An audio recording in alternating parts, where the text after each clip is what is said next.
साथियों, माननीय प्रधानमंत्री श्री नरेंद्र मोदी जी ने RINL के रिवाइवल के लिए 11,440 करोड़ रुपए का पैकेज कल कैबिनेट की CCEA में अप्रूव किया है।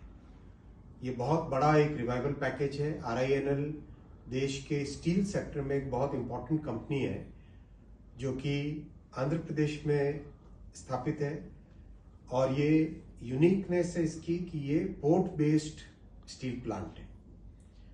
इसमें जो हिस्टोरिकल प्रॉब्लम्स थी उनको सॉल्व करने के लिए फ्रेश इक्विटी इन्फ्यूजन और वर्किंग कैपिटल को प्रिफर्ड शेयर कैपिटल के हिसाब से 11,440 करोड़ रुपीस का पैकेज बना है। इससे RINL के फंक्शनिंग में इमीडिएट इंप्रूवमेंट आएगा। शुरुआत में 2 ब्लास्ट फर्नेसेस से काम स्टार्ट कर देंगे जल्दी से और अगस्त तक आते आते 3 ब्लास्ट फर्नेस से फंक्शनिंग इसकी पूरी होगी। RINL के रॉ मटेरियल के टाइप के लिए भी काम चल रहा है। NMDC से टाइप है। साथ ही साथ RINL के जो सब्सिडियरी कंपनीज है उसमें भी ध्यान देकर रॉ मटेरियल की सिक्योरिटी लाई जा रही है। ओवरऑल जो माननीय प्रधानमंत्री जी का आत्मनिर्भर भारत का बहुत बड़ा एक विजन है, उसमें RINL की एक महत्वपूर्ण भूमिका रहेगी। भारत में जिस तरह से स्टील की डिमांड बढ़ रही है उसमें RINL एक महत्वपूर्ण भूमिका निभाएगा।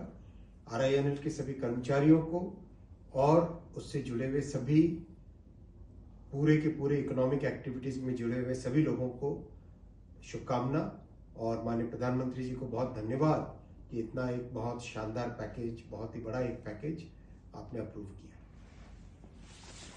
విశాఖ నవ్యాంధ్రప్రదేశ్ కి గుండెకాయ, విశాఖపట్నానికి గుండెకాయ లాంటిది విశాఖపట్నం ఉక్కు. విశాఖపట్నం ఉక్కు లేకపోతే విశాఖపట్నం మనకు పేరే లేదు. అవునా కాదా తమ్ముళ్ళు? మీరే ఆలోచించండి. ఆ రోజు ఎన్నో త్యాగాలు చేశారు. 32 మంది ప్రాణ త్యాగం చేశారు. మొత్తం 67 మంది రాజీనామాలు చేశారు. ఇంకో పక్కన మీరు ఒకసారి చూస్తే ఆంధ్రప్రదేశ్ మొత్తం తెలుగు వారందరూ కూడా సమైక్య ఆంధ్రప్రదేశ్ లో విశాఖ ఉక్కు ఆంధ్రుల హక్కుని పోరాడారు. అమృతరావు ఆ రోజు మీరు చూస్తే తాడేకొండ నుంచి గుంటూరు నుంచి వచ్చిన 67 రోజులు అమరణ నిరాహార దీక్ష చేశాడు. అంతవరకు కేంద్ర ప్రభుత్వం కదలలేదు, మన గోడు పట్టించుకోలేదు. ఆ దెబ్బతో కేంద్ర ప్రభుత్వం దిగి వచ్చి సాక్షాత్తు ఇందిరాగాంధీ తల ఒగ్గి విశాఖపట్నం ఆంధ్రుల హక్కుని విశాఖకు ఇచ్చారు. అది తెలుగు వారి యొక్క ఉక్కు సంకల్పం. ఒకసారి అనుకుంటే సాధిస్తారని ఆ రోజు నిరూపించారు.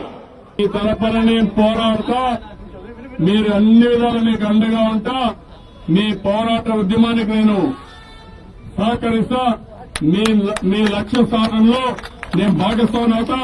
మీకు న్యాయం జరిగే వరకు చివరి వరకు మీకు అండగా ఉంటానని మరొకసారి అందిస్తూ విశాఖ ఉక్కు, విశాఖ ఉక్కు, విశాఖ ఉక్కు సాధిస్తాం, సాధిస్తాం. ప్రైవేట్ కానికూడదన్నమాట.